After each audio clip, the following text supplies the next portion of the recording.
远古大陆群雄割据，四方势力战火不绝，一为勇气穿梭于丛林之间，一切障碍都被他视作为猎物。一为力量劈开了世间万物，巨剑出鞘是将世界破坏殆尽。一为智慧操纵着远古奥义，突破自身，迸发出耀世的光芒。一为坚韧，被囚禁了千百年，打破禁锢，只为复仇整个世界。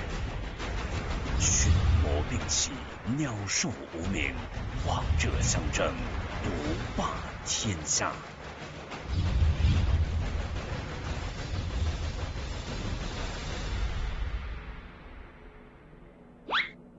Ready to work.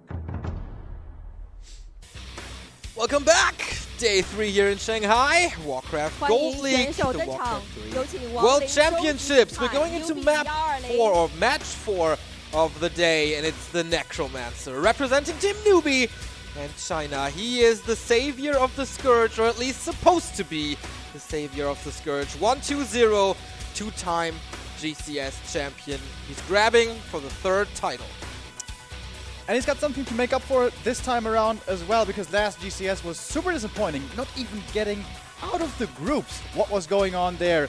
He's got a lot of strength and a lot of talent, but we'll get into his weaknesses later. Next coming up, we have his opponent. It's gonna be the man from South Korea. In the shadow of Lin for most of his life, but he's still a world-class orc. His name is FoCuS. And he's gonna be up against a tough challenge here. When I had the chance to speak to him about this matchup, didn't seem to be sounding confident. A lot of the Koreans are, despite all of the results, convinced that Anna is overpowered.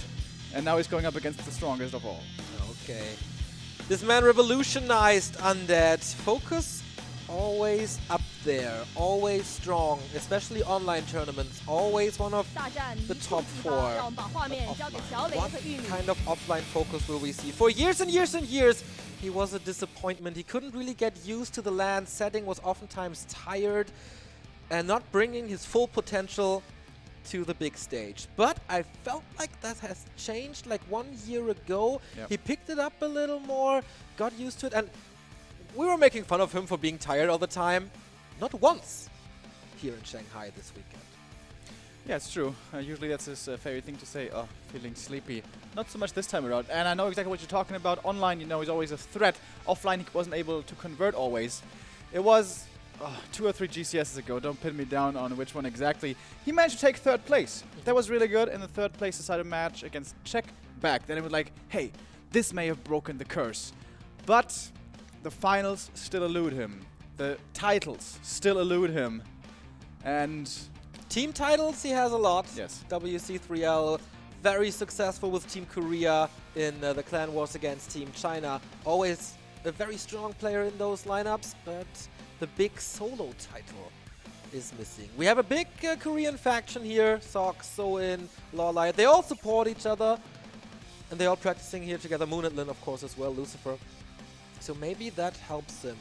Can Lucifer help a little against 1-2-0? It's going to be interesting. Of course, the young gun is the big favorite, but we have seen quite a few surprises here in GCS, and FoCuS oftentimes kissed by Lady Luck. Maybe some items can help him to make this very close. We'll see about that. We have some results to share with you from Group C before it is... what was it exactly? Sorry. Yeah, we mentioned the online-offline thing for FoCuS, and it's kind of exactly the other way around for 1-2-0. Offline, usually, aside from last GCS, he always steps up. Online, he doesn't always seem to care. Cockiness, perhaps, is one weakness. Cash defeated Sonic, by the way, 2-1. And the other game was Joshishi, still undefeated with a 2-0 against PCG. So looking good for Moon, looking good for Shishi. And Infi has to step up his game and absolutely has to defeat Shishi if he still wants to qualify. It's going to be interesting. Oh, yeah, you're right. In this group, 1-2-0 had the first win over Cini. That was pretty quick. FoCuS, what did he do, by the way, in the first round? He defeated Hunter. Exactly. He defeated Hunter and Lawlight with the win as well. So the 3 favorites in Group D, all with wins. FoCuS, Lawlight, and 1-2-0. It's gonna be between them. Maybe Hawk can upset though. If he continues to play it like we just saw him play 2 matches ago, Yes. it's a possibility. And Absolutely. yeah, where are the upsets? Yesterday we came so close. Sock almost kicking Fly out today. Everything going the way the bookies would have assumed. Well, Hawk doing way better than expected. Yes, but results-wise. Between Infi and Moon, I think we would have given the edge to Moon with Infi's, you know. I don't know, man. I wasn't too convinced that Moon's gonna show up here in the way he did, because he has a habit of disappointing at gold tournaments. So, I don't know. Do you remember when he lost the Engine of War at Turtle Rock? Stuff like that happens to Moon, so you always have to factor that in. Can happen No to the best of disrespect, them. he's an amazing player, best of all time, but he's somehow cursed at Gold Leagues. I don't know what it is, man. I'm having the weirdest flashback right now to, you know, remember Bill Burr with the gorilla? No disrespect. All right. Yeah, it is really a clash of generations here between the two. It's a clash of success, where they find success. As you mentioned earlier, FoCuS, as far as the point system went for the September races and, well, all the races, he got a lot of points throughout all those. Once again, being super successful online. We had Jera Cups going on in Europe, Raspberry Cups, of course, I'm talking about, going on in Europe, where he was also very successful, found his way into the final there. That's the tournament we have online between Europeans and Koreans several times a year. In the final against Lawlight, he didn't quite manage to win, but second place, you know, good results, always. Online, we thought, again, he broke that curse a couple of GCSs ago, but still not quite. And yeah, you were talking about it. The amount of success that 1-2-0 had in just a few years was pretty much insane. Yeah. FoCuS has been playing this game since it came out, basically. Also pro-wise, not as long as Czech or Lin, for example, but you know, 2004 he was already there. He gathered around $85,000 prize money in all those years until now. 1-2-0 was almost able to achieve that in just 3 years. Yeah, his So successful. his meteoric rise was truly something to be, to marvel at.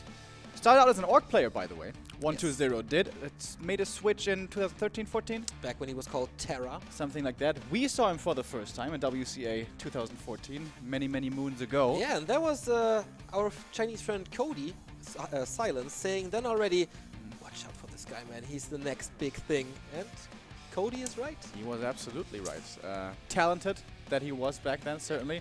Didn't make it out of the group stages, right? I think back then. But after that, it didn't take long for him to grab that crown, take it away from WFZ, claim it as being the best undead in the world, and hasn't given it up for years now. And yes, I know chat's gonna say, what about the guy from Russia? Well, if he doesn't show up offline, we can't really talk about him.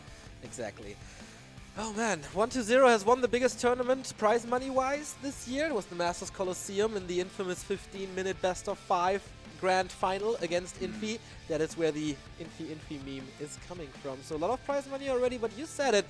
GCS Summer, he was very disappointing. We said the same things about him back then. He was in good shape going into this tournament, but lost in the group stage. And that was the first time where he didn't make it to the playoffs. He's been at all GCS, 7th participation this far. And yeah, he got rid of that flawless playoff track record that Foggy, as the only player in Gold League history, still has. But that almost looked like a different player. That didn't look like the 1-2-0 that we know and appreciate so much, especially if you happen to be undead players. That is his one weakness. He does not take every game seriously at all. If you've been following the qualifiers with us here at Back to Warcraft over the last couple of months, we saw quite a few interesting games from him, to say the very least. We saw him trying to play Lich first ghouls against the Keeper of the Grove. Yep. And as you may be able to discern, it didn't go well. Especially online, it feels like he has a 50-50 chance of taking it seriously. When he does, it's going to be marvelous plays indeed. Yeah. Offline, usually, he does show up, he does take it seriously, and he plays his best. I would not say that last GCS he didn't care. I don't think so. He just wasn't in shape. Maybe he wasn't motivated here to show his best, but he wasn't clowning around. It was not that level of 1-2-0.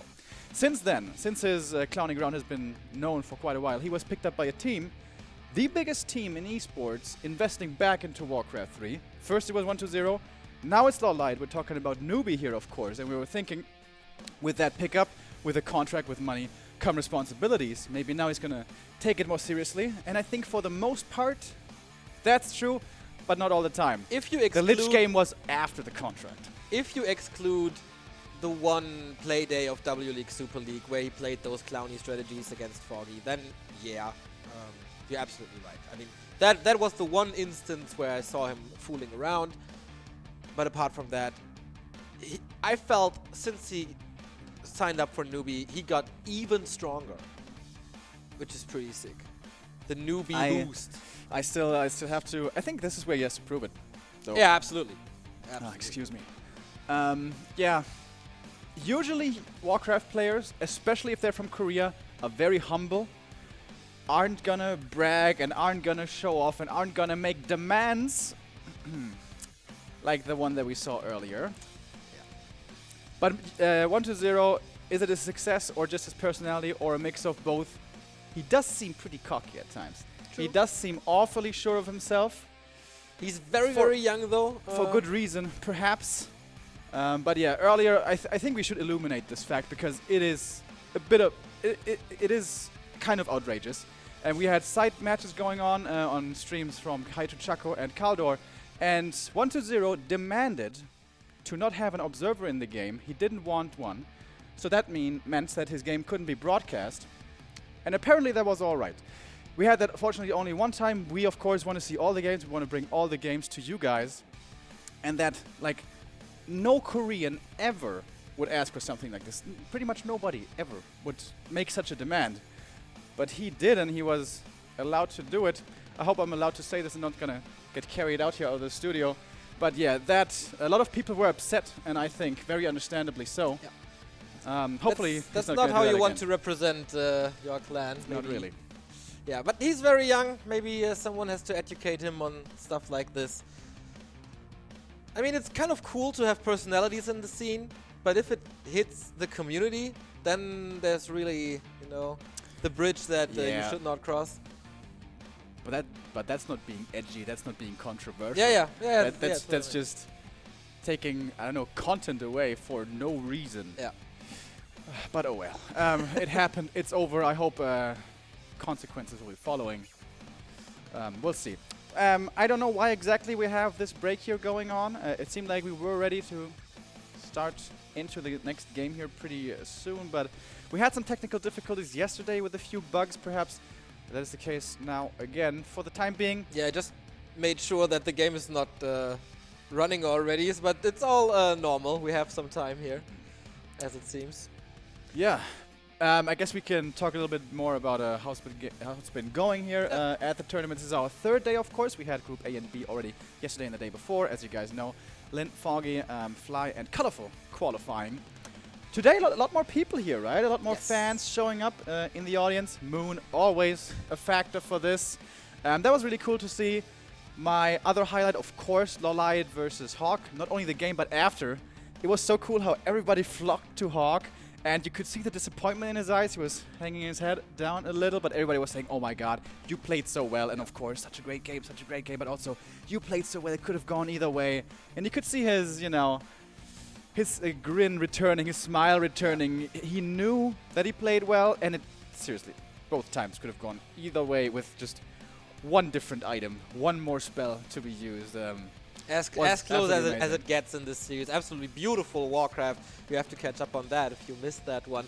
And this is the biggest stage. This is the most exposure that players can get worldwide. Yeah. So many viewers from China, so many Chinese clans at the moment interested in Warcraft. Exactly. And if you have a performance like this, then you might end up in 1 or 2 notepads here. Absolutely. Teams are getting interested again. Next year is big year. The biggest year for Warcraft since, I don't know, you're the guy for this, but since forever. 2008. So much prize money already announced. Reforged coming. Whatever that's going to bring. A lot of new players, a lot of activity.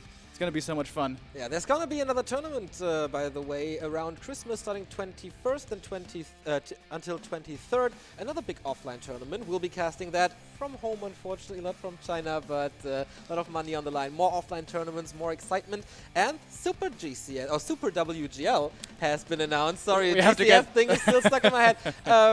Super WGL has been announced, where the top 4 Chinese players will face each other in another offline tournament, and that's going to happen on January 11 to 13, I guess. And I don't know if this is confirmed or not, but we got that information already, so I guess it's confirmed. China versus the world will be the first tournament of the 4 cities in Xi'an, and if I got that correctly, it's going to be $215,000 prize. Hi. That's something to blow your hair back. That's even more than the ridiculous WCA in 2014, which, correct me if I'm wrong, was the record holder until then. 2015 was, 16 was even higher. 15 or 16 was. 15, right. Yeah, because I think they were super close to like the $100,000 mark, and then they wanted to break it, so they boosted it even higher. So yeah, WCA still a record holder, but China versus the world, man. We've seen so many great games at GSL versus the world and StarCraft 2. How much fun these tournaments was, especially with Serral, of course. Yeah. Now, looking at the group. Looking at the group stage, what the hell is going on? Looking at the group stage, we might have, not on Serral level, but we have our FoCuS. You can represent the West very nicely. I hope you heard that as well, because otherwise it looks super. It's a little distracting. So we can hear commercials right now. We can see them. I'm not sure if you are hearing them as well. It's a little distracting. 而在魔兽争霸游戏中，如何购置房产也一样有着重。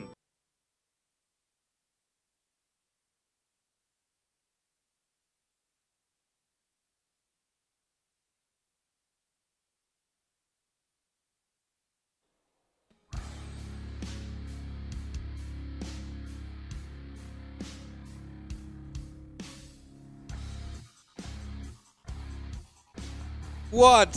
Games are starting finally. We had some technical difficulties, but they are solved. It is 1-2-0 versus FoCuS. This is the 4th match of the day, the 2nd match of Group D. The big favorite 1-2-0 is FoCuS. Is not really the favorite, but kind of the dark horse in this group. If one of the 2 players, 1-2-0 or Lawlight, slips once, I'm pretty sure he's going to be there to capitalize. He sees those 2 as the big favorites, though. Yeah, we mentioned it earlier. These 2 players seem to be in contrast with each other, not only as far as online and offline goes, but also personality-wise. 1-0 sometimes a little bit cocky. FoCuS never strikes one as the most confident player, especially offline, that is. We had Concealed Hills, Northern Isles. What was the last one? I didn't check, unfortunately. It's going to be a surprise for us. We're going to start on Concealed Hill here. One of the new maps that we've seen quite a bit already. Fairly big, comparable in size to LR, I would say. And here we go. The first time we see him here, the master of the undead. The only hope for them, FoCuS in the shadow of Lin. Can he finally get out of his shadow? Can he make it to a final for once? He has a tough group and an even tougher opponent, perhaps. 1-0 must be one of the big favorites for this entire tournament. FoCuS starting in the top right. In the blue, finally, after our little hiccup here. Seems like the equipment issues, be it for production or players, have finally been resolved. And here we go. Newbie in the clothing. 1-0 in the clothing of Newbie is what I wanted to say. We already saw Lawlight earlier today. Another player of Newbies. 1-0 though was the first to set up the roster, to start the roster of the famous, world-renowned esports team. Teams are getting interested in Warcraft 3 again, with so many awesome things on the horizon for our beloved old game. This Speaking of age, Warcraft 3, 1-2-0, the youngest player in this tournament by far, only 22 years old. FoCuS a little older, but not really in the old guard. He's 29, scratching on the 30. But man, 1-2-0, one of the most successful players that this tournament series has ever seen. made it to the finals 4 times, actually. Won this tournament twice, the only player who did that alongside 120. And he wants to go for the 3rd title. He wants to be the only record-holding champion in WGL. As I said before, his rise to the top was quite a phenomenal one. He's playing this game only like for 5 years or so, 3 years in the pro scene, or 4 years in the pro scene, 3 of them successfully. He already gathered $77,000 from Warcraft 3. FoCuS, playing this game since 2003, $83,000. So if 120 wins this, he surpasses FoCuS in earnings, at least. FoCuS has made it to WGL 5 times, to the playoffs 2 times. Well, this is his 6th appearance, so we could argue for that. But no big solo win for FoCuS in his entire career yet. 3rd place at WGL and at a WCG, that's his record. But of course, he's aiming for more. Players' forces are under attack. Starting off here with a Farseer as FoCuS and a super fast tech. We've seen this quite a few times already, right? Across different matchups as well. We've seen it against Human also with the extremely fast tech, the fastest that we have in the meta nowadays. With tier 2 starting before the hero is even out. Of course, it comes at a price. You're gonna delay any unit production for a long time. With the barracks being so delayed, grunts are gonna join the battle only around, I don't know, around 3 minutes, I guess. So, limits your creeping potential, limits your offensive potential, but you can still do those, use those wolves. They have been buffed as well in the newer patches. In the past, of course, it used to be only Blade Master all of the time. He reserved a bit of a hit from the Nerf Hammer, and the Farseer has enjoyed some buffs. We see him more and more. The variety that the new patches brought for orcs, especially for us viewers, have been very welcome indeed. That's true. We saw every single orc hero as a first pick in this tournament already, even the Tauren Chieftain, thanks to Soin. Harass continues, but 120 is already on the way to tier 2.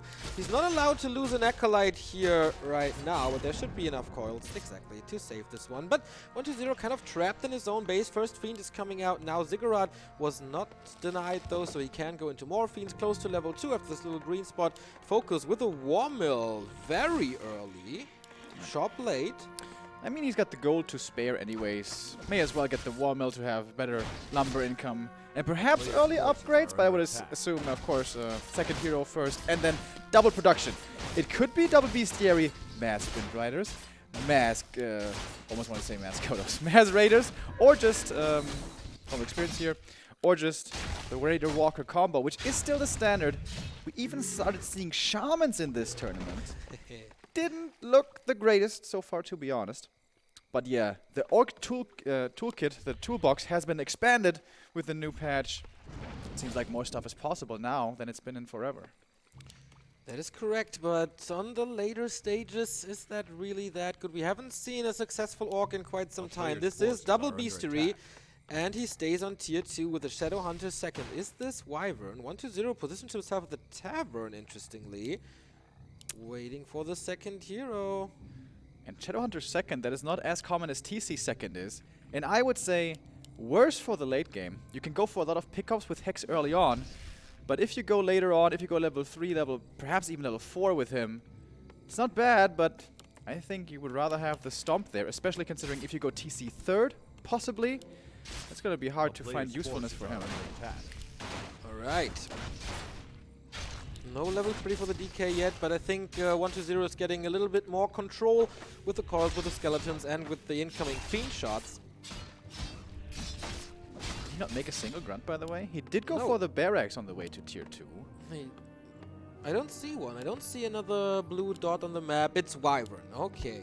Interesting. I mean, he sees that there's a lot of... well, that there's 2 Fiends. A lot of undeads have skipped on the Fiends, though, not going too heavy on them, because they can be snatched in the mid-game easily by Hexen and Snare.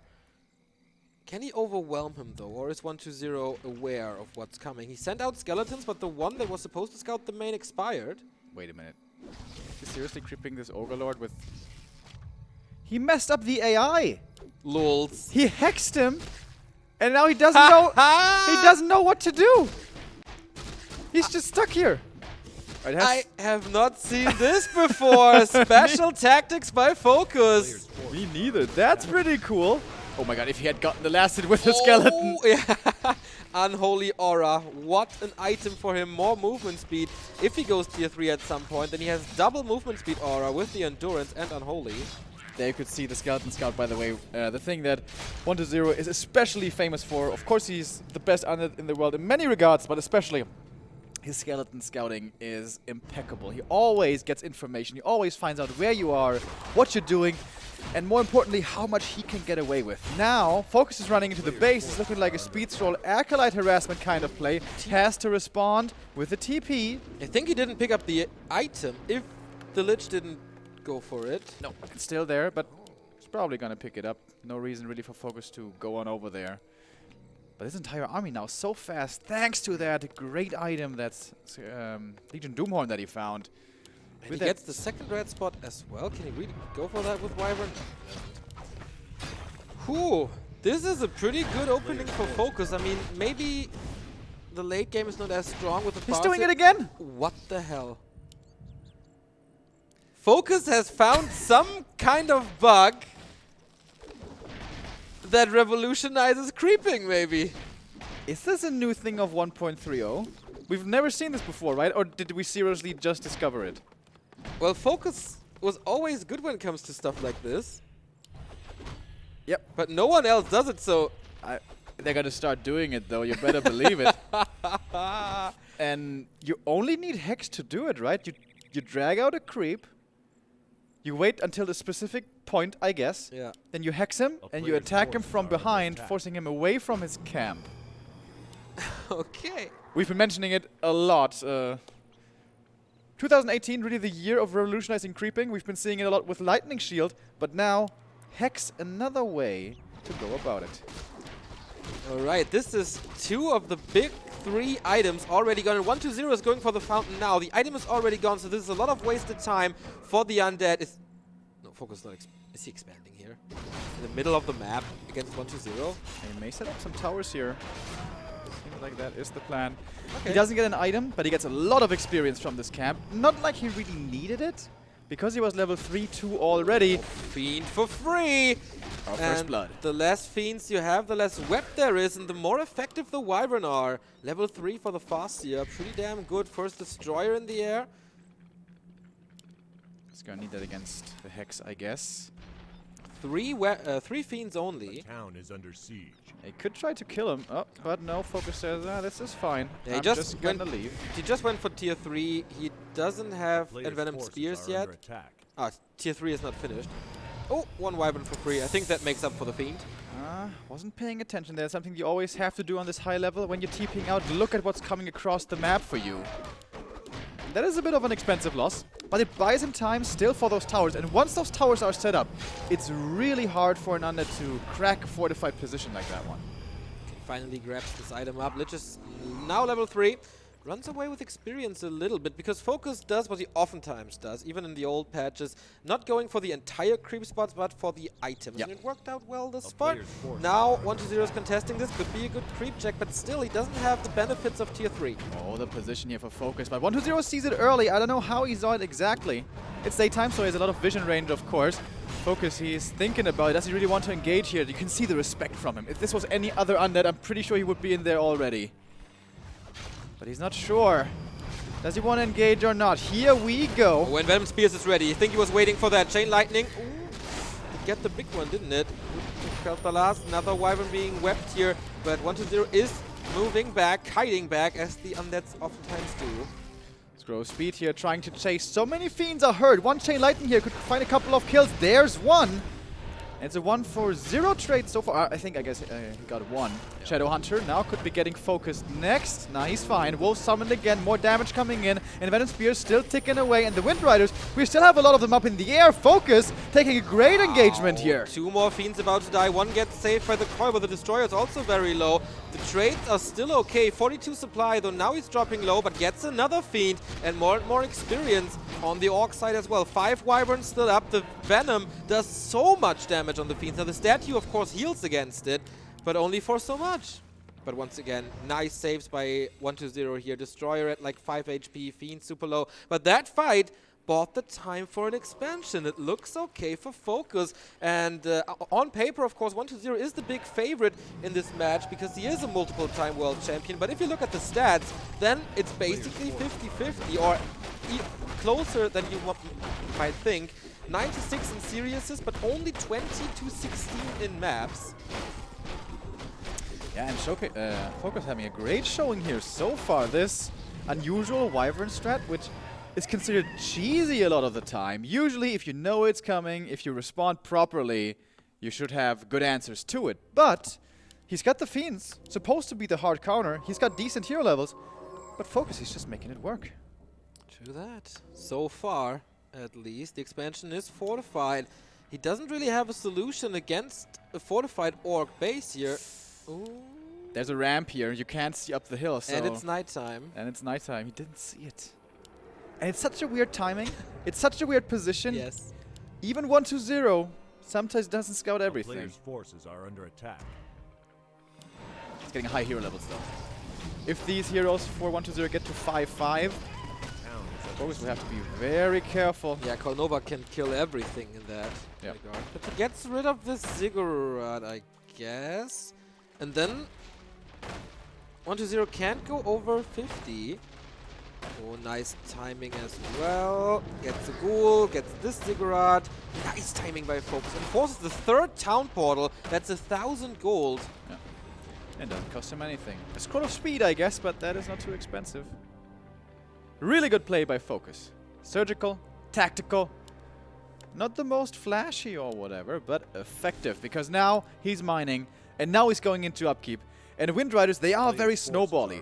If you don't have the required numbers, they can look very underwhelming. But if you get up to, I don't know, 8, 10, maybe even 12, in their volleys, stuff disappears like immediately. Yeah, I mean, on paper, it's piercing damage versus medium armor. That's not supposed to work, really. But as you say, if you have the critical mass, then you can't coil against it anymore, and the Fiends are falling super quickly. Close to the level ups here as well are the Orc heroes. That's not the biggest level ups, though. Chain Lightning level 2 would be pretty nice. True. A player's forces Hex, are under doubtful attack. to be too effective. Then again, if he's dispelling the Hex, maybe he's not dispelling the Wolves.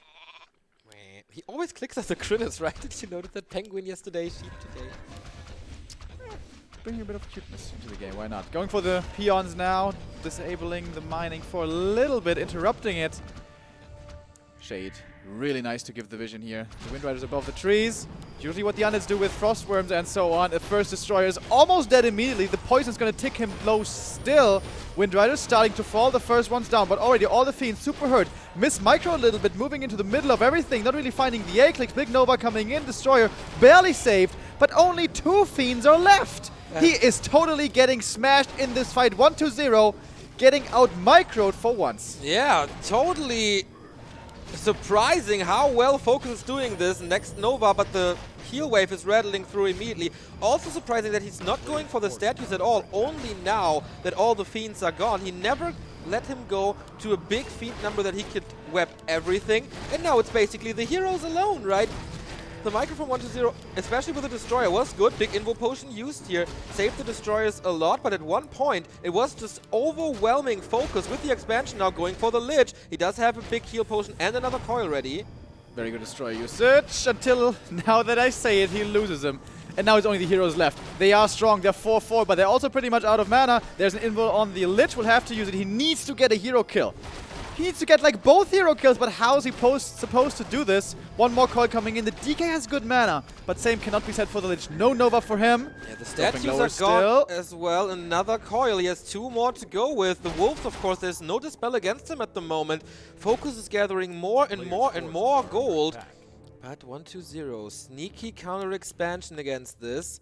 And only more Wyvern. One-dimensional play by FoCuS, but it's very effective at this point.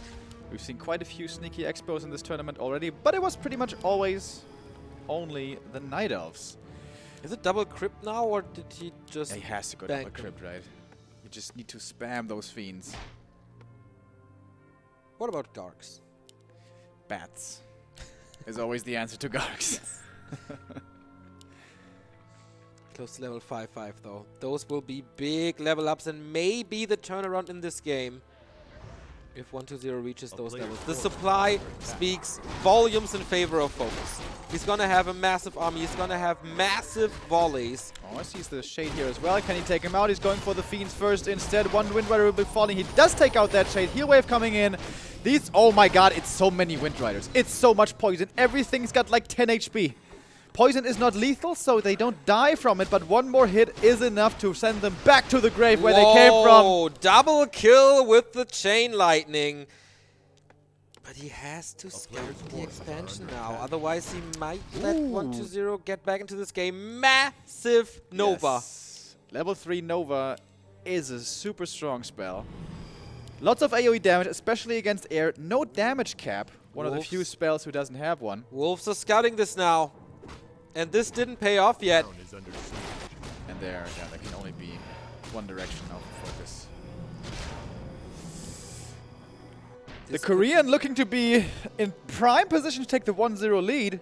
Anything else would be a massive surprise. He's at 72 supply versus 39. Don't jinx him though. We've seen a lot of favorites struggle here in this tournament, but in the end, they always got back. They always got the W. Well, but we haven't had a game like this before. 30 supply difference. But it's undead heroes, man. Never underestimate the power of Coil Nova. That's true. That is the one way out. Hero kill into, hopefully, after that, killing everything else. I think it's 14 Wind Riders right now. What about a Pit Lord third? There's no dispel on FoCuS side. Yeah, can be good. The issue is you don't really get the 30% damage reduction because a lot of the damage is coming from the poison, which is not effective. But yes, it could help. Big Nova once again coming in, and this is what he has to do. He has to kite, move backwards, and use Nova after Nova, and hopefully with that, get the kills. Wow, that coil by 120 again to save the Destroyer, but now another Fiend dies, and that's level 5. Okay, he goes for the Wolves to attack the expansion, and in the meantime is able to fight this. Nice move by FoCuS, heals again. Lichman getting so many hits. I would love to know how many coils there are left. As for Novas, this was the last one. No more to fear after that. Hex once again, Focus Fire once again.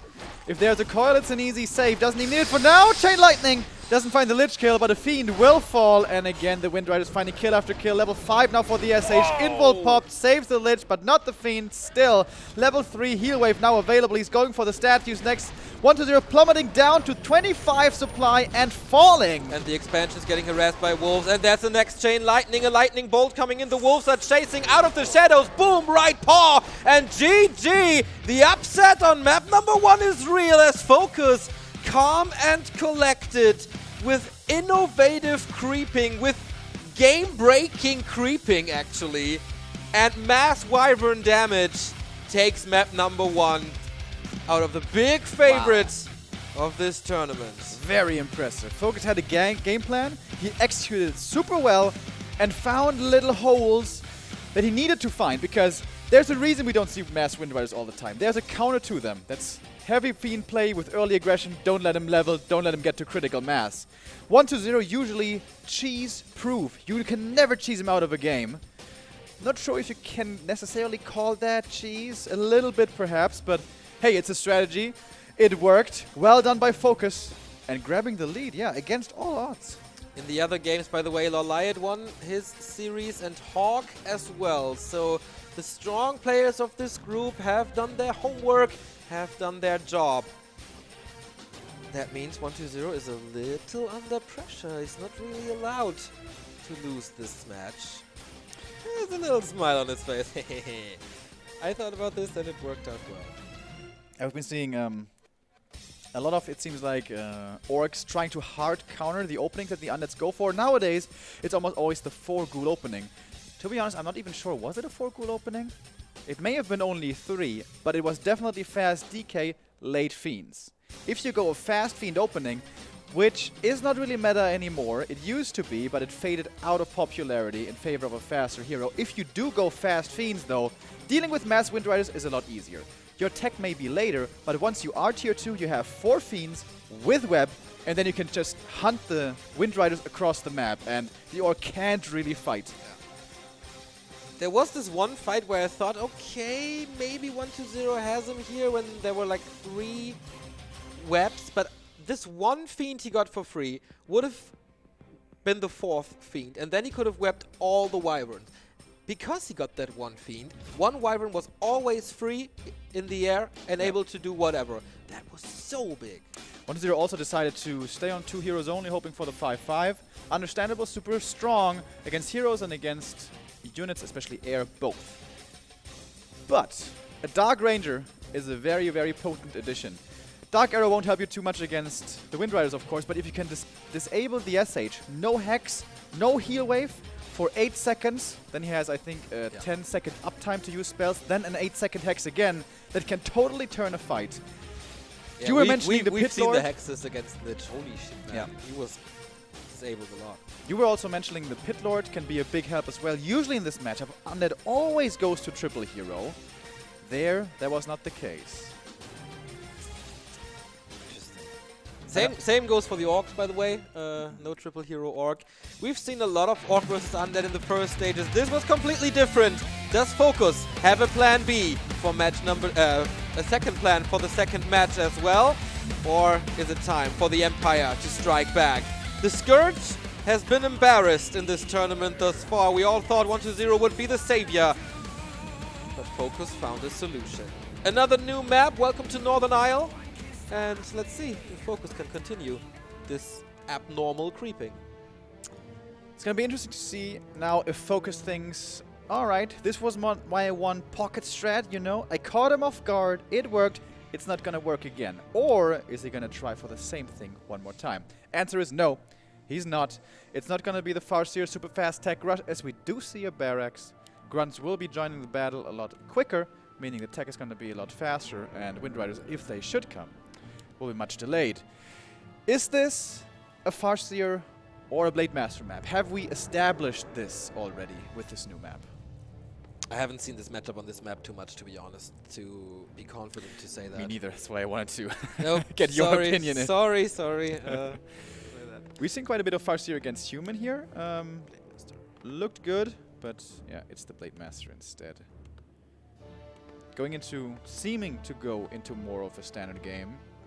And I think 120 is going to be confident with this, because there it's all about micro. It's not about like cheeky timings, Acolyte run-bys, speed scrolls, you know, that kind of stuff. No, it's going to be all about micro, all about kiting, control, perfect spell usage, and so on, where he shines. Yeah, the coils were on point in game 1, can't argue with that. I haven't seen one missed coil thus far. They were all good, especially on the destroyers. That was really helpful, but couldn't save him in the end. FoCuS's heal waves, though, as well, really good. Saved a lot of Wyvern with that. Also, the Hexes were pretty much on point as long as he could provide them. Yeah.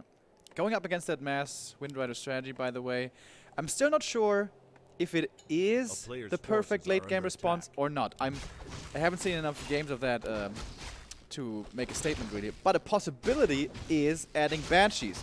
Now on paper that doesn't sound right, because unarmored should die pretty quick to piercing damage, but they have Curse. That is something very powerful to begin with, and something not everybody knows, anti-magic shell blocks the damage of envenomed spears as well.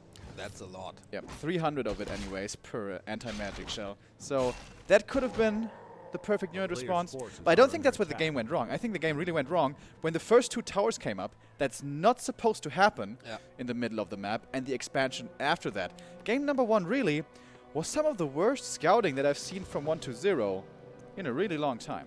True. Usually his strong suit, with skeletons especially. Not here though. So creeping intensifies. Fast DK opening once again. Pretty sure it was the 4 ghoul opening. He'll use one of the ghouls early on to creep. That's what that should mean. Both players finding the Wand of Illusion can be very helpful in later stages, or early on for scouting. Level 2 for the Blade unlocked. 120 now for certain knows what hero it is he's facing, and I think he's gonna be happy to see the Blade Master actually. Unthinkable to say just a couple of patches ago.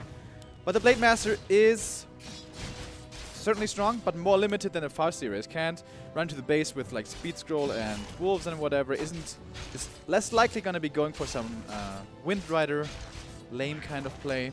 So it should be a more straightforward game. Okay, Blade Master comes in for the arrest though, catches a few hits from the skeletons, which is of course experience, but 1-0 splits them. So FoCuS doesn't really know where to go. Also an illusion running around. There's a lot of eyes on the map for 1-0. Also the first grunt joining FoCuS. But yeah, this is the normal undead versus orc. Absolutely. It's a slow-paced early game with a fast tech. We're not going to see many kills here. We're not going to see any hero kills or whatever. It's about being efficient on the map, getting experience, getting items. It's kind of almost always a good early game is considered when you get level 3 early. Don't lose anything, and if you can steal some camps away from your opponent, then that's sweeter even and to boot. And now the skeleton scouting is on top once again. And 1-0 is going to know about this, and is going to prevent this camp from being taken away from him. Okay, the last hit went to the Blade Master. We haven't seen it, but the overlay shows it to us. That grunt could be in trouble, right? There's no scroll of speed. Oh, and he's blocked by the Smaller. But there's enough units, I guess, to back him up, to block the way. 1-0 not going to try to commit for that grunt kill. And now the two battling over the experience. A boulder being thrown out here could be a little bit dangerous, but the rock golem is pretty peaceful so far, keeping the stones in his pockets. Blade putting on a little bit of damage, forcing only some mana out of the DK, who should still have plenty of coils to use, going up to 3 Fiends now. We saw quite a bit of 2 Fiend tech only, tier 3 tech with only 2 Fiends. That always seemed very greedy, like you can do very little on the map with this. He's going for 3, going for the tech after, going for the Lich then, not going for Slaughterhouse, Sacrificial Pit, tech and Lich immediately on only 2 Fiends. Blade Master comes in. Is there a shade? No, not yet, of course. Oh, he counterplayed against the last hit. Oh my god. That was great. And he baited it as well. Wow, that was pretty sweet. You see, with, one must say, perfect play in this case, even without a dust, you can outplay the Blade Master. Yeah, looks like 1-0 has warmed up. Shadow Hunter is coming though, so with that Hex, he secures the kill and gets the item. It's on the ground! Oh no! What a mistake! Ring of Regeneration. Nice item for the Blade Master now. How could he forget about this? It's FoCuS. It's Mr. I grabbed the items. Maybe he right-clicked it and thought he had it and moved away. Oh well. It wasn't a game-breaking item. It's pretty nice early on, especially for creeping, that increased health regen. It's not like it was a pennant of energy. But still, it's a lot of gold as well. And more creeping. Of course, you want the high-level heroes again, as he did in map number 1. This is a game that goes a little bit toe-to-toe here. No big actions yet. No one is going out of his comfort zone too much, but nice surrounds the entire time. And another kill for FoCuS here. This time he grabs up the item, Book of the Dead. There's gonna be a destroyer, but if he takes out the destroyer and then uses that book, can be pretty powerful. He gave it over to the Blade. Oh, okay. This might be an Acolyte run by. Yep, he sees it now. Coil kill, and now 1-0 saw. Oh, nice. Ruined braces. Yeah. And he pops it right here in the middle of the map, trying to get a Fiend for it. Is he gonna be able to? We have a Hex, and the DK is completely out of mana, so yes, for certain, he's gonna get that. Okay. Now he can continue to creep with the book. Yeah, nice. He gets a Fiend for that. Gets a bit of map control as well. Forces 1-0 back. Is gonna get the next camp here. Gonna give him some much needed experience, right? 2-1 heroes only at the moment, but it's gonna change that. And the red spots are still up for grabs as well, but here comes the shade. Rest of the army is not too far away, and this camp takes a while with the 2 Overseers. So stuff is bruised, no healing yet. The Shadow Hunter is a little out of position, too far forward. Statue is coming in for the healer as well. Level up for the Blade Master. At least he has Windwalk level 2 now. Good inventory as well, the trifecta. Misclick on the DK, popping the invul instead of the dust. If he wanted to pop the dust, which also wasn't really necessary, with there being a shade and all. 1-0, it seems to have a few flaws in his play. We do have the Orb of Corruption, -4 armor, not -5 anymore. But speeds up the creeping. Here comes FoCuS now with 2 Raiders and Ensnare, 3 Grunts. Not the most powerful army yet, but he's not facing a level 2 Lich. That means no Nova on 120 side. Exactly. Oh, Dark Ranger, can he reach with the Raiders maybe? She seems... Oh. Yes, he can. There we go. There should be quite some coils. Now he has Nova. TC is coming in for the stun. Maybe he can block the DK from coiling. Not yet with the surround. No, it's open again. Turned into a bit of a bait almost there. Can he get the TC surround now to flip it the table? No, wasn't able to. So gets away. And that's the level 2 Lich right there exactly. Item, I'm not quite sure. But FoCuS's hero levels are really not where they're supposed to be. We're approaching the late game. He's supposed to have level 3 Shadow. He's supposed to get level 2 TC. And this is a strong timing by 120. The late game advantage of Undead. They don't need the levels as much as the Orc does. And he's going to get at least 1 Grunt for his trouble here. The big Rock Golem is gone already. Don't know what the item was there. I love how 120 is not giving him the time to creep up to the level 3 Shadow Hunter. Yeah, he couldn't deny the level 3 Blade Master after, what is this, almost 10 minutes. But at least level 2.5 or only for the SH. TC with boots though, love that item on that hero. He has to engage into the entire Undead army to hit the Stomp. And with boots, of course, that is a lot easier.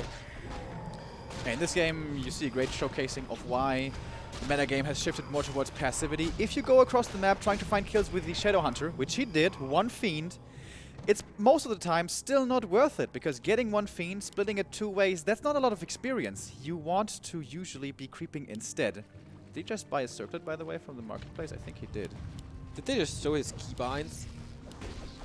I didn't catch that. I think so. Then he has a Necropolis, Crypt, and Slaughterhouse on 4, which is pretty interesting. Same as me. Aside from the Necropolis. So, FoCuS, he needs to find some creep camps here, but this one is also not being given to him for free. Overseers go towards the Undead side once again. Items here not too big, it's the claws and stuff, but there's 2 here. I think.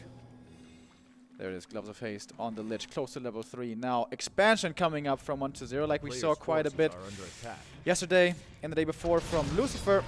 Oh man, he's running away with experience in this game. There isn't too much left. 120 expanding as well, FoCuS as well. Who's gonna get it up? 120 is breaking upkeep. So sure that this expo win goes through. Lich pretty damn close to 3. It's gonna be a big upgrade.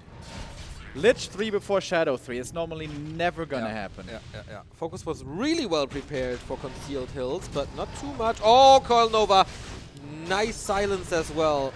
Usually the TC is the engager of this fight, but he didn't get a single stomp out. There we go. But not too impactful. Look at the level 1 heal wave.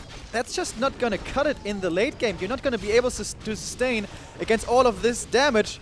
Despite the Orb of Corruption nerf, I suppose. The Destroyers are gonna fall, but they're not the danger. They're not the threat. It's the heroes and the fiends and the statues in the back, which also, by the way, are supposed to die right away. These statues continue to heal, finally level 2 at least for the TC, and level 3 for the SH. Now they have the levels, but no army anymore to back it up. Yeah, Shop is there, though. Can he go for another Hex on the DK? Not yet. He wants to force a Town Portal, but that doesn't really work, as I mean, the expansion is up, so that might help. He gets the Kodo, though. 120 is diving deep for it. Loses a Fiend against 2 critical strikes. Another Fiend to another critical strike. And that forces the TP, and FoCuS is still alive. Alright, he gets something done there.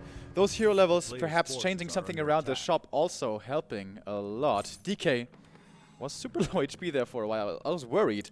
With a Windwalk and a Stomp and a Hex and perhaps an Ensnare from the main, things could have changed.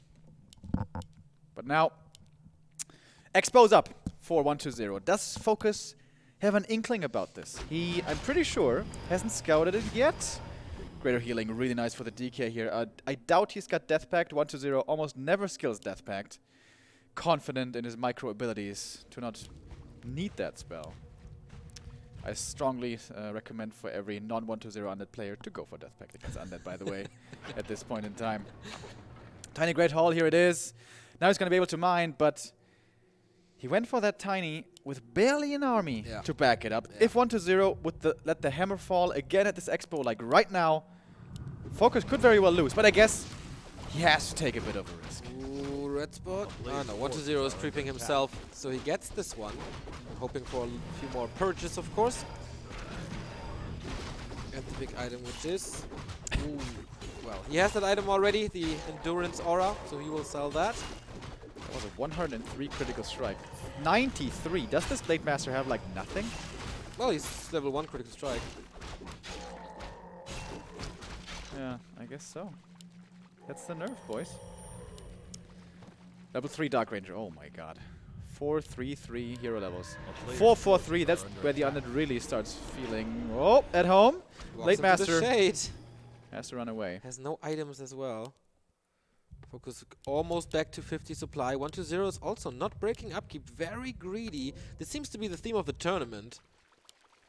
Staying in no upkeep as long as he can. He just purchased the Flute of Accuracy. Whoa.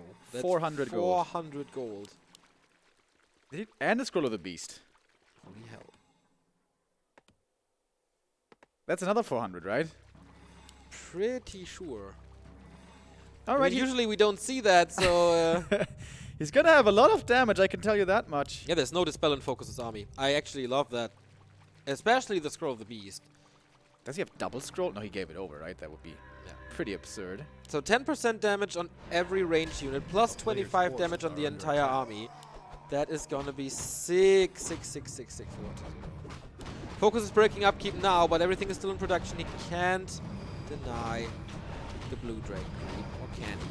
There's a couple of slows here coming out towards the Dark Ranger. She's low HP here already, and now here comes the Hex, perfectly timed, trying to transfer the invul, but she's dead because she was stomped before. Perfect execution by FoCuS. He's finding something here in a bad position, and he's forcing his opponent away, getting a statue. Almost. 3 HP. It would have been a pretty big pickup for FoCuS. And the Blue Drake goes to his side. Nice engagement from the Korean. Big experience as well. He's getting the level 3 TC, and what an upgrade this is, especially in the absence of a Dark Ranger. Is 1-0 throwing this game away. Level Claws plus 12. Okay. Not bad at all. Is he giving his advantage away?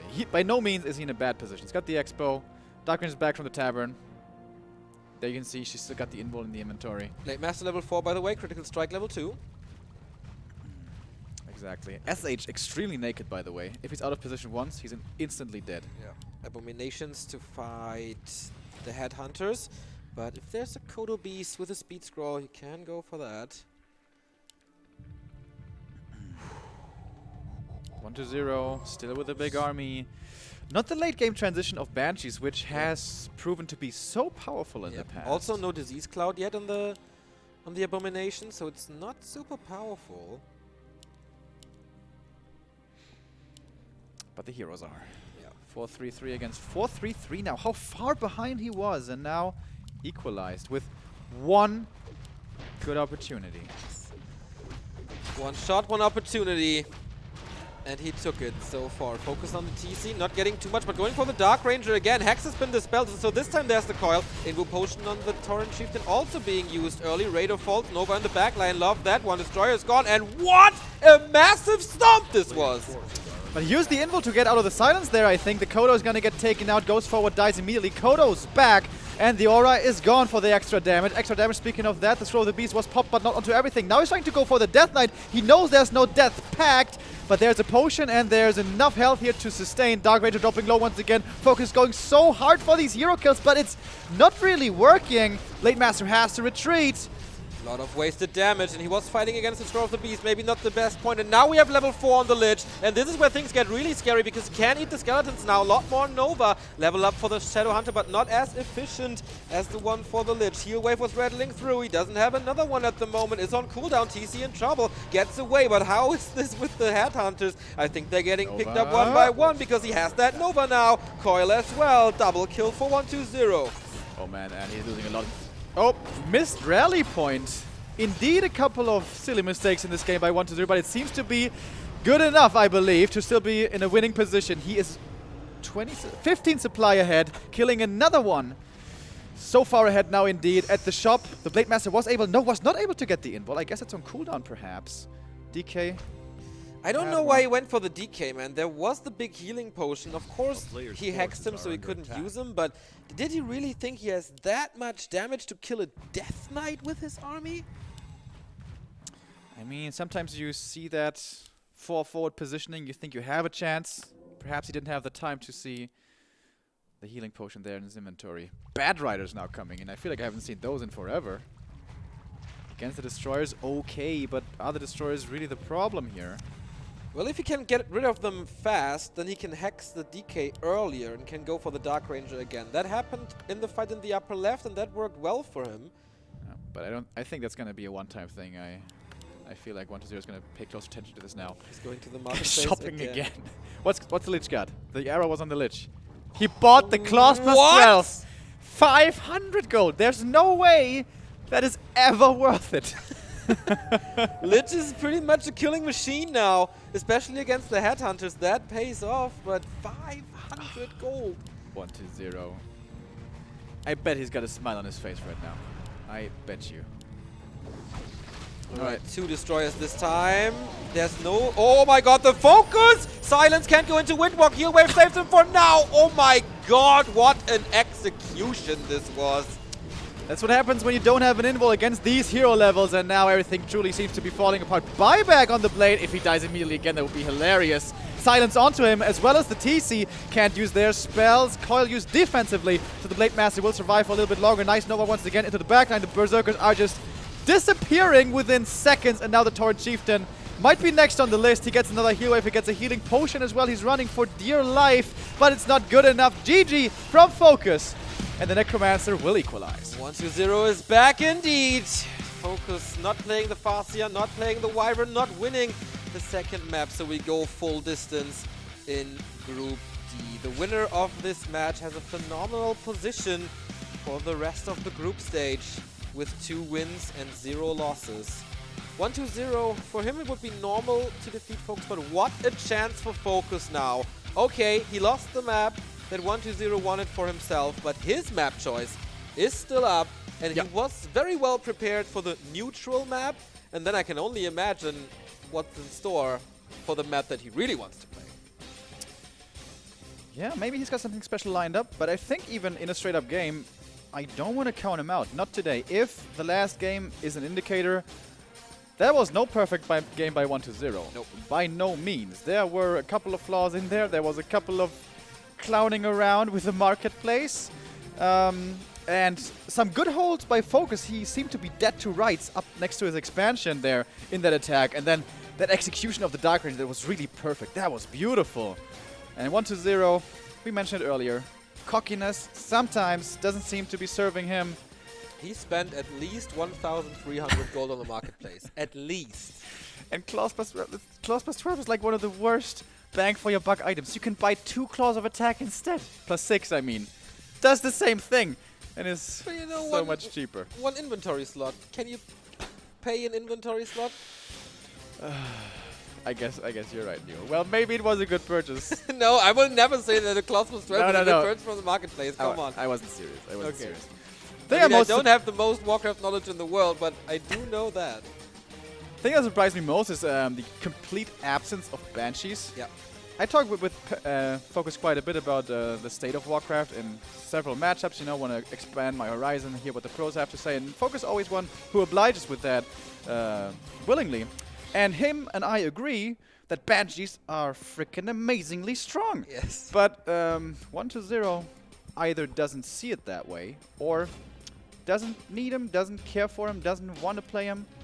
You never really know with that guy. He has played Banshees in the past. He has played different heroes in the past. He's actually the guy who, was it him, brought Pitlord into the meta? It may have been. It's been a while. But we had Pitlord in the meta for a while. Then it was WGL Lucifer bringing the Dreadlord in. But also seems to be falling out of favor again. The Dark Ranger, she's like the old reliable, you know. She's never bad. She's always pretty damn good, especially if you get to level her up. And she doesn't fall flat on her face as these other strength heroes, third heroes, sometimes tend to do. Yeah, and of course the synergy with the Lich, that is just insane. Yeah, on high level. In the super late game. Lich 4, Dark Ranger 3, oh, it's so beautiful. Eat those skellies. Is that the moment where the Undead becomes favored in the matchup. I'd say so. Yeah, I think so too. Unless Orc goes like some transition with super late game, Spirit Link kind of deal. Yeah, but it's rarely successful. Terranos Stand! LV is the last map in this encounter. Last game of Group D here today. Also important for the momentum and maybe for the rest in the night. 1-0 versus FoCuS. Map number 3, decision time. Yes, here we go. Alright, this is the new Terranos Stand, mind you, in case you guys haven't seen too much Warcraft recently. Terranos Stand was an old classic which we saw a lot in old tournaments, and then it was being reiterated by Blizzard. We've gone through multiple iterations of that, and I think we landed on a pretty good one.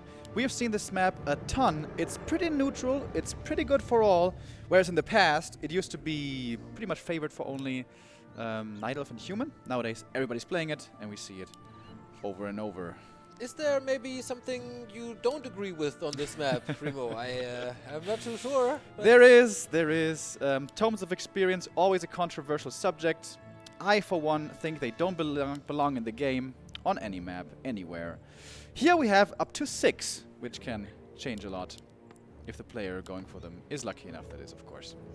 We don't have the Farseer instant tech here as we did on map number 1. It is going to be the Blade Master once again. Very understandable on this map. The Blade Master may not be as strong with claws as he used to be in the past, but still strong, of course. And gathering up claws here on this map, along with other big items, is pretty easy to do. And as you were pointing out earlier, FoCuS, one of the most iconic and best item snatchers in the game. Exactly. There's also a lot of consumables, which will help the Shadow Hunter a lot. There is 4 claws on this map, right? Or more? 5 yes, maybe? 4. 4 small claws, 2 big claws. Alright. Potentially. So, in the middle there's 2, but I feel like that's not been crept too much anymore. Like, instantly, the 2 middle spots. The expansion spot is super easy and a great value that you get from there. Oh, look at this. The Acolyte is waking up the creeps to trigger an early Frost Armor. That's so smart. That's going to slow down the creeping should the Blade Master go there. First time I'm seeing this, and I'm afraid our technical difficulties are returning. Yeah, something's wrong with FoCuS, as it seems. Maybe no sound. And what we saw there in the opening build, by the way, no shop, right, for FoCuS? I don't think there was one, certainly not in the main. And I don't believe one proxy either, meaning Blade Master can't heal, meaning his creeping is severely limited. On this map, though, you can still get stuff done. If the Blade Master only taking piercing damage, doesn't hurt him so much. He's got tons of armor, and he's got the hero armor on top, reducing that even further. By the way, this is not the last series of the day. We have Moon versus Yoshishi in the Night Elf Mirror coming up after this one to close the day, the first day of Group C and D. So here's the tech for FoCuS, and the Blade Master's rushing over. But yeah, he 1-0 woke up the creeps already, so Frost Armor was already on. Forces are under attack. And the DK seems to be going for a Lightning Shield creep. See if he can pull it off well. Looking to be the case so far. Even the Purge on the Ghoul, so the skeletons remain alive. This is a 100% perfect creep so far. Ooh, that's looking spicy. Hopefully he doesn't deny the Lightning Shield. Or with the Lightning Shield. Nope, he gets it. He gets a level 2 right away. And a great start for this Death Knight. Okay, the items not so much. Double Slippers and big healing for FoCuS. Looking good. Circlet and Claws, plus 8 damage right away. 1-0 once again will be stuck on 19 supply for quite some time. A player's forces are under Teams attack. will be very late. So, double Bestiary Windrider, perhaps a consideration, but unlikely. Again, the tech is not as fast as it was on Concealed Hill. Blade now going to the Undead's shop, getting the second circlet. Plus Selling the 10 TP. damage. Great inventory, but only level 1. Yeah, he's not getting too much experience. This is FoCuS's playstyle. Hunting items, not levels. At least not with the Blade Master. Would love to get another one. The Kobold level 3 right here can drop those claws as well. First, gonna put some damage on the DK. Last hit goes to the Death Knight, but Oh, Claws the Claws. again to focus, and the block from the Grunt. Oh, this is looking good for the Korean. Wow. Good, Micro. Lets him slip, though. There is a big potion of healing. If he can trigger that early, that would be a big success. And this Blade Master is scary already, dude. Throw an Orb of Corruption on Player's top. forces are under Orb attack. of Lightning, of course, that is. Orb of Corruption Orb would be of so good. That would be really good. Yeah, but also Well, Orb of all you have to Lightning. do is get a Dark Ranger Creeper to level 6, get an Acolyte, build a shop, and then buy the Orb of Corruption. Sounds easy too. Yeah, I don't see the problem there. Me neither. Why don't people do that? Sounds like a good strat. Looking for the Tome of Experience, not gonna get it. It's gonna be a Tome of Knowledge. Let's have a Circlet. Not too bad. And level 2 now finally for the Blade. He needs something to deal with his Blade Master, doesn't he? I don't think he can entirely skip damage reduction once again in this game. Me neither. He did it twice. A Didn't player's work. forces are Either under Banshees attack. or Pit Lord, but Pit Lord really doesn't seem to be his thing. We've Haven't seen him in forever. Exactly. We haven't seen him in the summer either. I mean, Cleave would be nice for the Headhunter late game then. Way better than it was in patch 1.29, but then he would be a little bit out of position as well. Maybe it doesn't work in practice. Dark Ranger is always great. She's so sturdy, she's so reliable. She's a beautiful lady. DK's pretty low mana, right? Yeah, completely out of mana now, so Player's it's forces kind of are dangerous to under go out on the map. You know the Shadowhunter will be coming, you don't know where he's going. Normally, it's always going to be defensively, but game number 2 here was offensive. So in that game, despite that having been the wrong decision at the time, maybe now in game number 3 turns out to be useful. If 1-0 should, for that reason, be a little fearful now. He has one coil again. Did he just windwalk against one skeleton? Did you hear the windwalk as well? Yeah, I heard it as well. I don't really know what's up there. Okay, maybe a misclick or something. He still has 3 more, so it should be fine. 1-0 can't really creep with the Blade Master being around, right? He's getting the Shade now. That makes his life a lot easier. And Frost Armor now. And Frost Armor. Okay, this is the time for him to start power creeping. But the Shadowhunter is already level 2. And a big Invul Potion. Certainly happy about that. Again with the Lightning Shield. 1-0 oftentimes likes to use the Shade to tag the opponent army, whereas many other undeads will always keep it with the main army, with their own army, I should say, to have detection against the Blade Master. But at the moment, he really has to make sure this Blade isn't taking too much away from him. He needs some experience points. This Blade is too dangerous. Are under attack. Let's walk again, but the Shade sees it. So easy kill for 1-2-0 here. SH. Trying out the creeps. Does that make it so that they don't cast slow? It's likely, huh? Oh, I didn't know that. It's kind of cool. We can learn a lot about creeping from FoCuS. Yeah, dude, seriously. FoCuS and Loliad, when they play, get out your notepads for your next ladder game. Level 3 DK, he got it now. The Oh, most never important mind, they level. do slow. Okay. But maybe Player's if you forces do it are correctly, it under does it. Pendant of Energy, hello! 2 more coils for this DK. Flute and Tome of Experience, hello! There's one of those tomes. And Flute, of course, at the moment very weak, but once we go into the big Headhunters army in the very late game, then this one starts to hurt. And this does affect the Blade Master if he gets an Orb of Lightning and attacks air units. I love that the Blade Master, first of all, steals the invul away from his opponent's shop, really good, and also the dust. How many orcs will forget about the dust and then Player's suddenly forces are under Borrow attack. is a guaranteed save every time? Not him. Book of the Dead again. Unlikely to be too effective. Seems like 1-0 still likes to throw in a couple of destroyers here and there. Pretty sure that's a destroyer form upgrade spinning in the slaughterhouse right now. Experience-wise between the two, the lead is on the orc side. Not by too much, but it is a little noticeable. By the way, I'm pretty sure the creeps casted the slow because they were back, so you delay the slow cast by pulling them out. I guess that's Yeah, that's the case. But I thought maybe it's like the rock golem, you know, but that even if he returns, he doesn't throw the boulders. Not exactly like that. Item on the ground was the greater healing, giving it to the Lich. I like that. Doesn't have the invul, so needs to be sure not to lose the Lich during Stomp Hex combo. Level 3 for the Blade. Scroll of the Beast. Again, not too likely to do too much. Thanks to the destroyers. But I don't know, man. You have to dispel Hex A and player's forces Scroll are of the under Beast, attack. then Yeah. I don't know. Could be good. But he's got 2 statues on the ground. Maybe if he sees it, he morphs the second. Might not be possible, of course, with Ensnare. We'll see. TC out now. Now, can he level? He doesn't have to be level 3, but he kind of has to be level 2. And that should be easily enough doable. SH already almost level 4. It's not like he really needs experience. So the sharing of XP points right here, I'm not that big of a fan of, to be honest. I feel like the TC would be the best recipient of those experience points by far. And No third hero, by the way, yet. No Dark Ranger, no Pit Lord, yeah. no Dreadlord. And he's supply stuck from getting a third hero. Exactly. Is he really gonna play this dual hero? Greater mana. Ooh, Greater mana is nice. it's a great item. But what do you do against the TC or the Blade Master?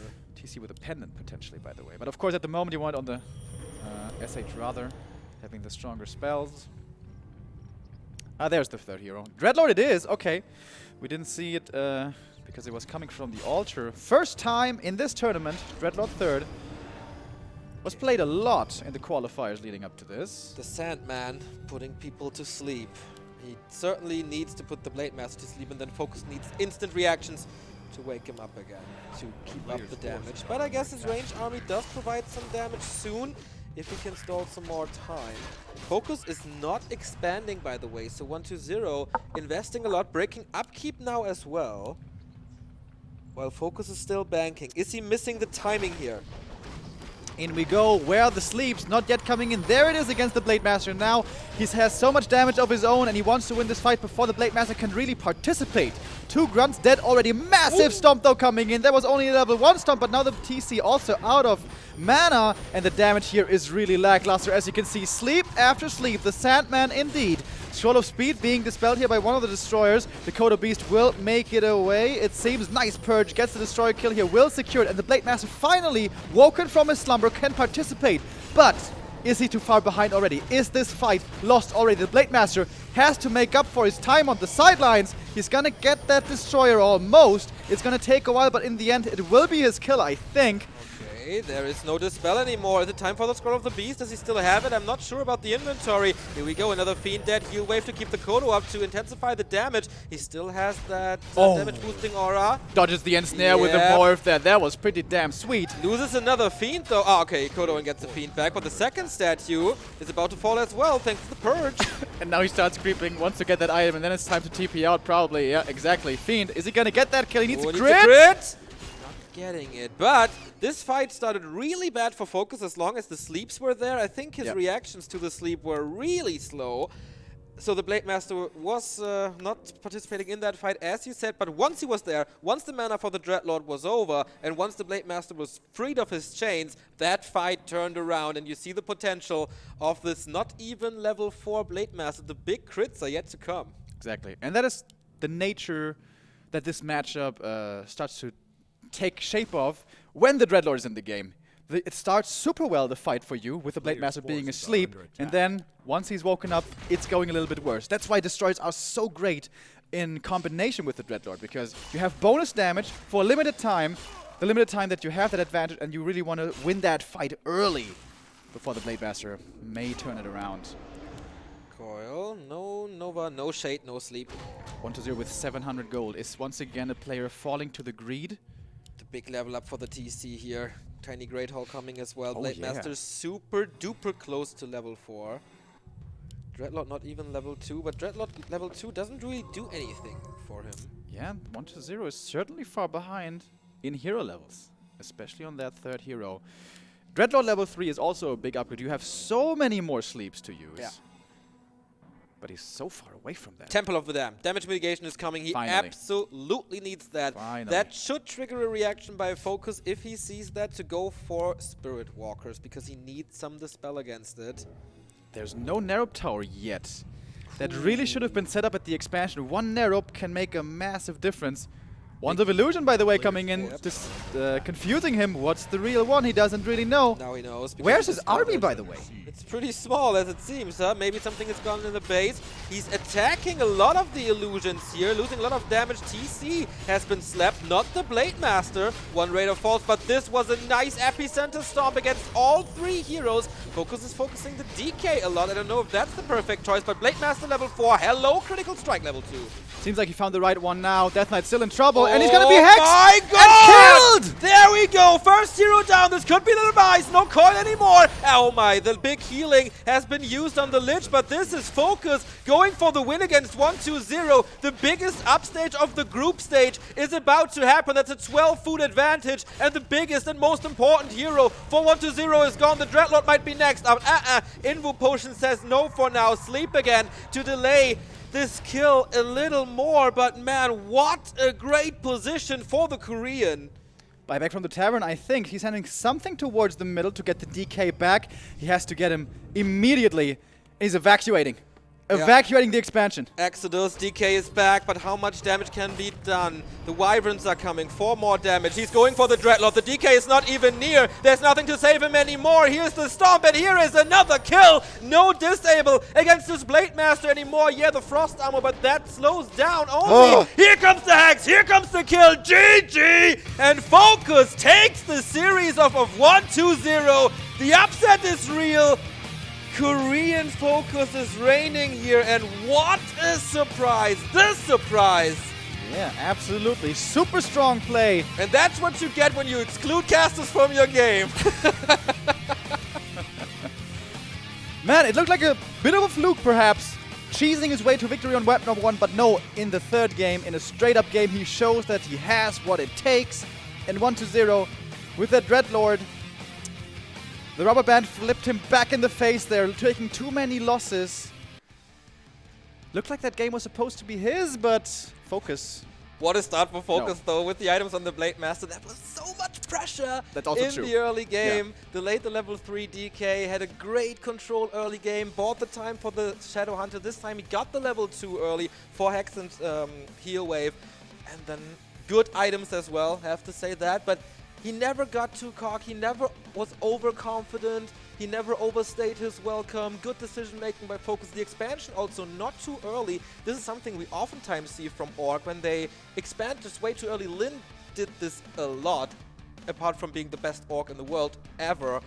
But he lost a lot of games against 1-2-0 because of that. FoCuS waited a long time, even later than the Undead, and had a lot of good stuff in his army, good items as well all the time, and in the fights, good execution. Apart from the first one where the Dreadlord was there, was a little slow on the waking up, but man, do I have a lot of respect for FoCuS here. Holy shit. Yeah, absolutely.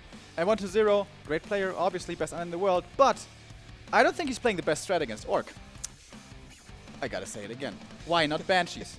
Why Destroyers? Just go Banshees early, Dark Ranger third, go 55, 60 supply fight. We've seen those battles plenty of times going the Undead's way. The Banshees were on the way, but too late, man. Too late. And the Wyverns were already there to counter the Banshees in the back. Also, nice touch by FoCuS. FoCuS still 2-0. Lawlight as well. Hawk and 1-2-0. 1-1. That could be a pretty impactful match tomorrow. And of course, FoCuS versus Lawlight as well. I can't wait for more games from Group D. They look absolutely fantastic. FoCuS in great shape, Lawlight in great shape, Hawk in great shape, and of course 1-2-0 in that group as well. Oh, this group's gonna be fire. Yeah, but now, for now we say goodbye to that group. If I'm not mistaken, we have one more game for this evening. And it is the 5th race coming. Moon versus Joshishi. Shades of WCA 2015, right? 15, you're right.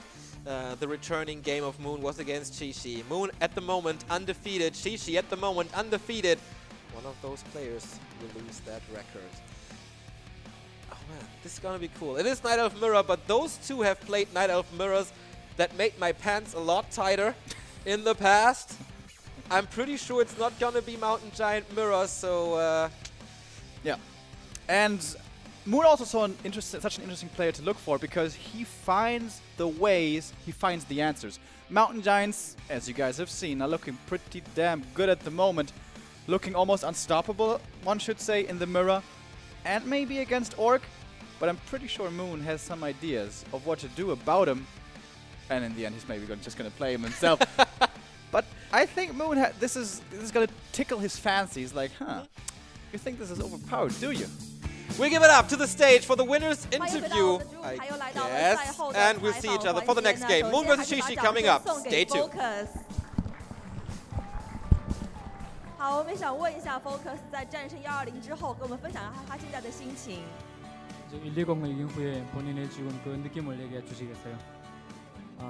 준비를 많이 했는데 이겨가지고 기분이 좀 후련하고 그렇습니다. 为了应对这个比赛，我准备了很多，那最终也能拿下了，心里很舒坦。 确实啊，我们想问一下，特别是在第1局，包括从练级的一些路线，然后兵种的一些选择，都是可以看得出来他是真的准备的非常多。当时是如何准备的呢？ 첫 번째 그 게임을 보게 되면 그 사냥하는 그 노선이라든지 그 해당한 그 유닛이라든지 아주 선정을 잘 하신 것 같은데 구체적으로 얘기하면 어떻게 준비를 하셨나요? 일단 연습 게임을 하다가 우연히 그 사냥하는 법을 알게 됐는데요. 그래서 그 했던 CH 전장이 아이템이 가져갈 수 있는 아이템이 적고 해가지고 그 전장에서 빠르게 아이템을 가져가면은 쉽게 이길 수 있겠다 싶어서 120선수 상대로 준비를 많이 했습니다. 之前在自己打游戏的时候，突然间发现了有这样的一个情况，然后呢，在这个 CH 地图当中呢，它宝物不是特别多，然后呢，在应对120的时候就特别的准备了一下这样的打法。 确实可以看得出来，效果真的是非常好。那问一下 FoCuS 现在对自己的出线形势是不是还是一片看好呢？还有这次他给自己制定的目标是什么？ 이제 그 팀 내에서 그 8강에 들어가는 것에 대해서는 본인이 어떻게 생각하고 계시나요? 그리고 이번 경기에서 이제 그 목표는 어디에 두고 있나요? 일단 목표는 8강 진출인데요. 근데 아직 2판 이기긴 했는데 남은 3명 선수들이 다 저보다 잘하는 선수들이기 때문에 끝까지 긴장하지 않고 열심히 하려고 합니다. 那目标是定在8强。那虽然是赢了2盘，但是剩下的3位选手也是都比我厉害的选手，所以我应该不能放松警惕。都是非常谦虚的选手。那么再一次把掌声先送给 FoCuS。好，接下去。